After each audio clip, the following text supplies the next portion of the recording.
Hey everyone, and welcome back to another episode of Chat's Perspectives. Now, without a lot of to do, I will let my co star do her thing and we can dive right into them because I really like doing these. Welcome back to my dad's channel. If you're new here, make sure to click that like button and subscribe, and don't forget to share. So, it's been a little while since I've put out a perspectives video, but don't worry, I'm always still checking out the landscape and checking out things that maybe I can advise people on that they may not have thought of. And, hopefully my perspectives can be very helpful. Now, the first perspective is that many people, especially beginners and even some veterans in the credit card game, tend to forget. Issuers don't just use the broad rules that everyone knows about. They actually also have stringent in-house rules that can cause you to be rejected for cards and or have to be reconsidered because of special cases. Case in point, Joe Barreto did an excellent video about his experience with Amex pop-up jail, in which he spoke to a representative and or a manager, and they let him know that regardless of using incognito browsers and so on and so forth, they saw every single time he applied for a card. Now, in addition to that, they also told him that it is advisable after canceling an Amex card to wait 30 days until you apply for another one, especially if you want that sub. And let's just face it, that's what we're in it for, because no matter how great a credit card is, you will never receive a better return on spend than with the initial sub offer, unless you're getting a retention offer. And even still, that normally doesn't compete with the initial sub offer. That's why people churn Sapphire cards. Now, what does this mean? What this means for us is that, and I'll use Amex as an example. I use my own personal example, right? Amex can see when you have applied. So the incognito browser, yes, it makes it hard for them to track your IP, but you're still submitting an application to a company with your name on it that's going to match an account with your name on it. Look, this is a finance company, and anything with finance is almost always intimately tied to data. Data is the new currency. Forget US dollars, forget euros, data is currency. So they're going to keep track of it by any means necessary. So yeah, you might have been a smart guy and they can't track your IP so that algorithmically they can't deny you things or raise prices on you, but your name is still going into a database which is collating and collecting data, and it's going to compare it to what they already have on file. And I don't know if you guys have been around. I've been around the block a few times. Computers, they think a little fast, and they tend to think faster than humans. So yeah, just to show you how serious these issuer rules are, take a walk with me here. Let's get back into the Wayback Machine. Now you had 21 to 23-year-old Chad with an iTunes card distributed by Barclays. I think it may have been a Visa. I didn't even have an iPhone. I just applied for a card to get a card, no understanding of credit. And of course, it ended badly. Fast forward to 2024.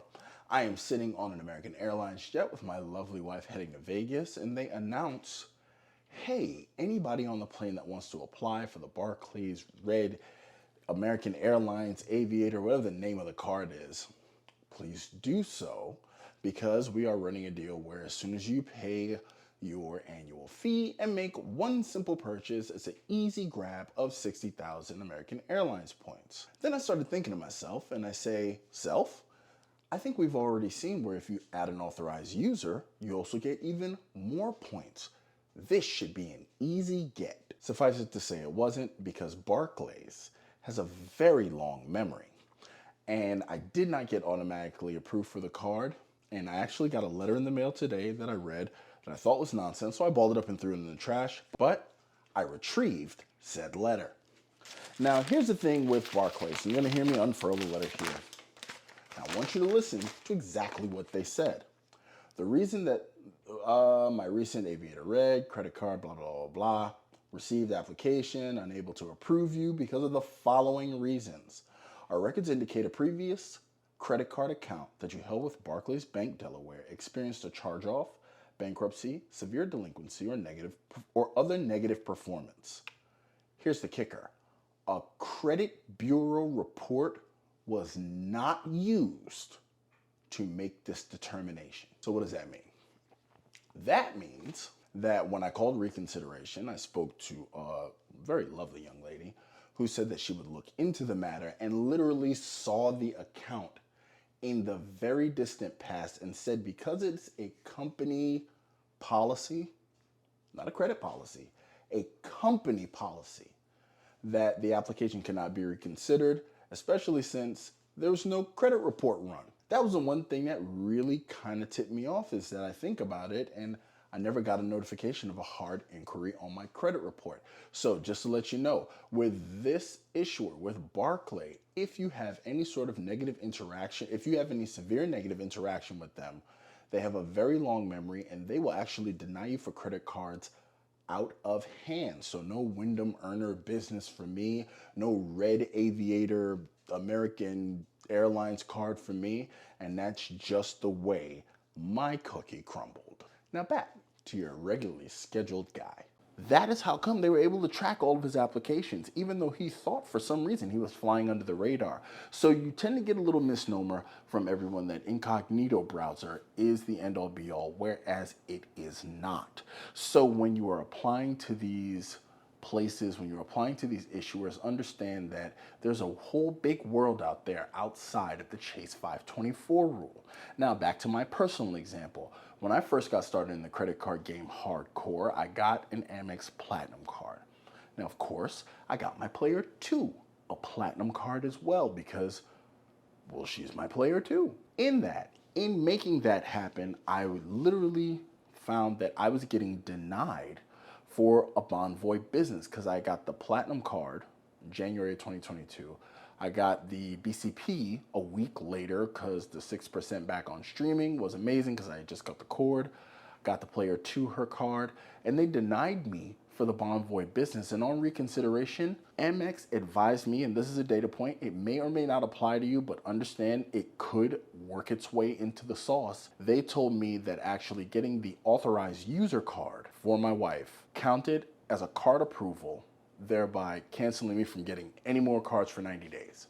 They said that the Platinum, the BCP, and the authorized user card was enough to actually preclude me from getting the Bonvoy business card. On reconsideration, I let them know what the situation was, and they counted that as a card approval against me. They didn't run my credit to give her the authorized user card, but that's how some of these rules work, so you need to be aware and beware. So that is just my personal experience. Understand that there are rules that don't get talked about on YouTube, so please don't set your clock to that, regardless of which talking head, even this one, may be talking about it. Your miles will always vary. Make sure you pay close attention to the things that they tell you, because Chase has just now started literally verbally saying anything about the 524 rule, when before it was literally an unspoken thing that everyone knew existed. So I just want you guys to consider that, with that perspective being that a lot of people really don't pay attention to the rules under the rules, and I want you to be informed and I want you to do so. Now, another perspective, and I touched on this in my live when I was in Vegas. Delta has successfully made silver status, silver medallion status, the sweet spot, period. Not just for Delta status, but for almost every airline status for non-business, non-frequent travelers. Because at this point, Delta has innovated it to the point where you can actually buy status vis-a-vis getting 2 of their Delta cards, whether it's 2 platinum businesses, which will run you $700 a year, a platinum and a reserve, which is gonna run you about $1,000 a year, or maybe you get 2 reserves. If you're balling, that's over what, like $1,300 a year. But either way, you can buy $5,000 worth of value, because that's what it takes to get silver status under the new MQD standard, for less than half of that. They have literally made it so people can have silver status and really fly Delta once a year and just sit on their thumbs. So the reason being is that silver status, like I explained on the live, the reason it is a sweet spot instead of platinum and or diamond is because with business travelers per capita, especially at hubs like Atlanta, Salt Lake, Detroit, Wayne, there are going to be more business travelers than occasional travelers. So these road warriors tend to fly more, they compete at a higher echelon, but down there at silver status, they've already surpassed that. they have to hold seats for silver status. And so few people have silver status because it was always so MFing difficult to get, that now getting silver status is going to become quite lucrative. It's going to become lucrative for both Amex, Delta, and for the traveler, because they'll get people spending on their cards, they'll get silver status, and I've said it before and I will say it again. I've been upgraded more on silver status than I ever was on my gold medallion status.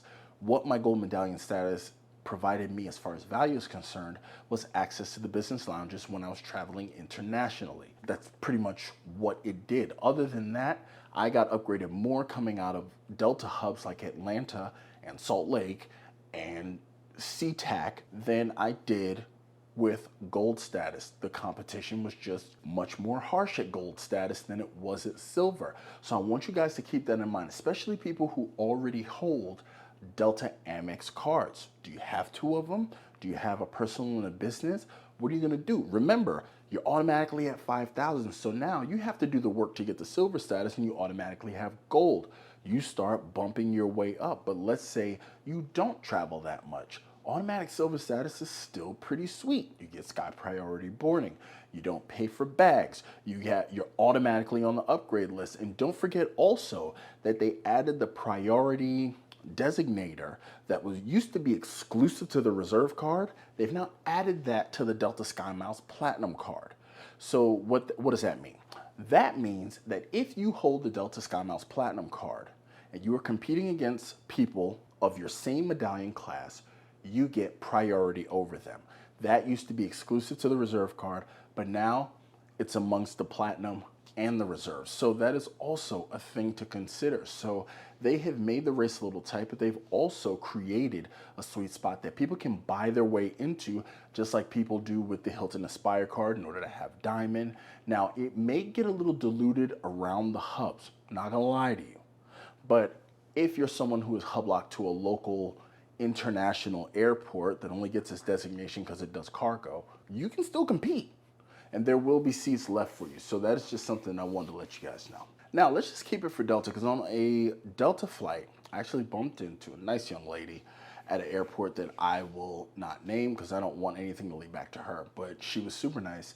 And it's one of those people that stops you in the airport and asks you if you have the Delta Amex Sky Miles card. Now, I kind of always chuckle when they ask me and then they try to tell me exactly why it is I would want it. And then I explained my travel t-shirts, which is always subscribed to the channel. And I actually got to talking with her and I explained to her why it is that, you know, SkyMiles cards, I don't have one, but my wife does. But, you know, I have some strategies that I'm going to lay out.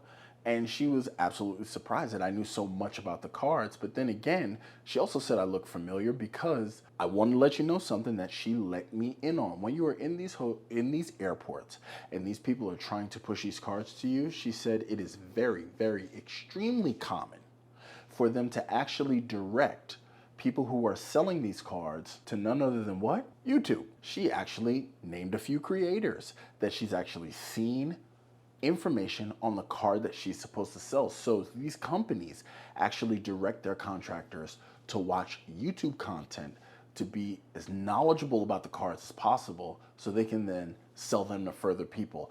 This is not something I've heard. I didn't get this through some crazy leak on some wild website. This person literally told me right out of her own mouth. We were directed to watch YouTube in order to get all the details on the card to make the sale. So I want you guys to consider that next time you are strolling through any of the major airports and they actually have live breathing humans trying to get you to sign up for cards. Because normally it's just a bunch of banners, but if there are live breathing humans, chances are, if you are a creator, they may have watched your stuff. So let's get into something that's been a touchy subject for me since I started my channel. I'm actually famous for my antipathy for American Airlines. That has since cooled, and I've decided with their program, I think it would be very useful to me, especially since I want to try more One World products. So American Airlines will have to make its way into the mix in order for me to get some great value. Now, with that, I have found I've done a couple of redemptions through British Airways, of course, in order to pay little to nothing for American Airlines flights. We just recently did round trip to Vegas for $22 for 2 people because all we paid was the $5.60 9/11 tax both ways for 2 people, which brought our total to $22.40 for it was economy there, first class back.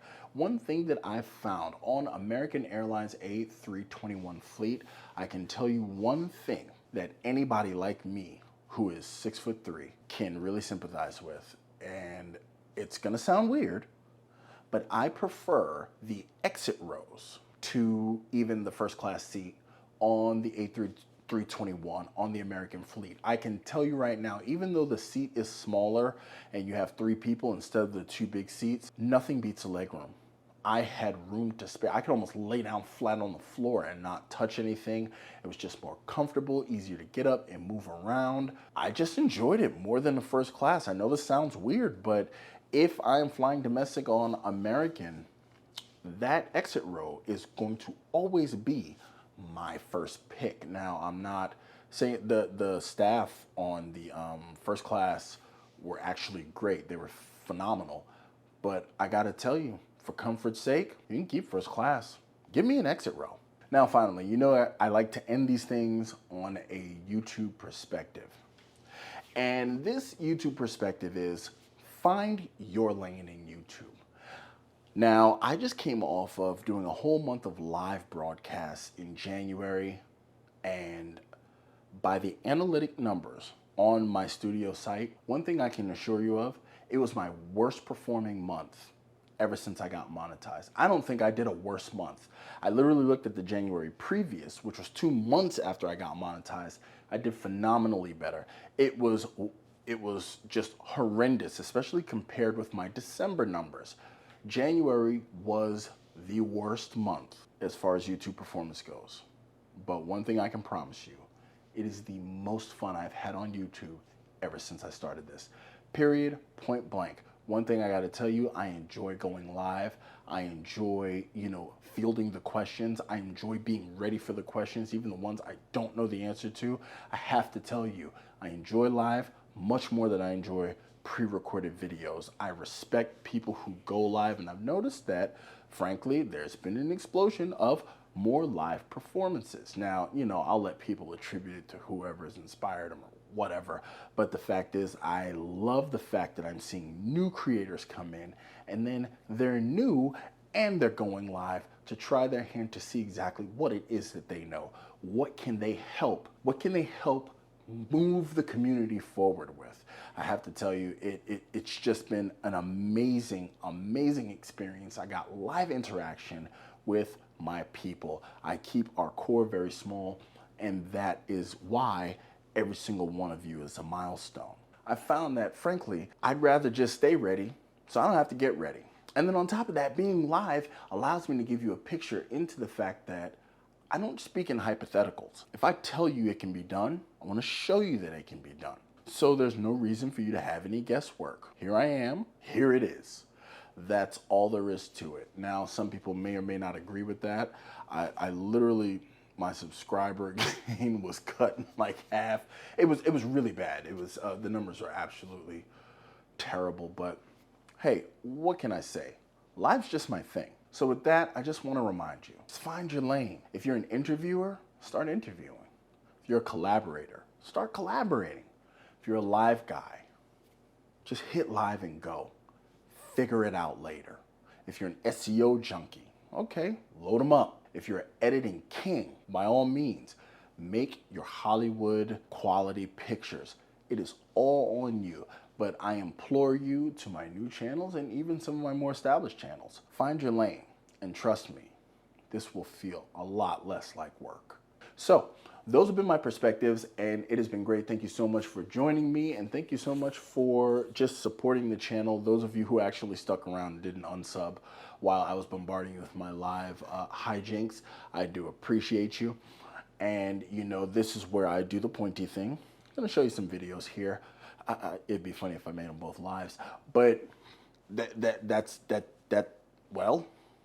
it. That is how we said it. That's all, folks. I'm just playing. I'll catch you next time.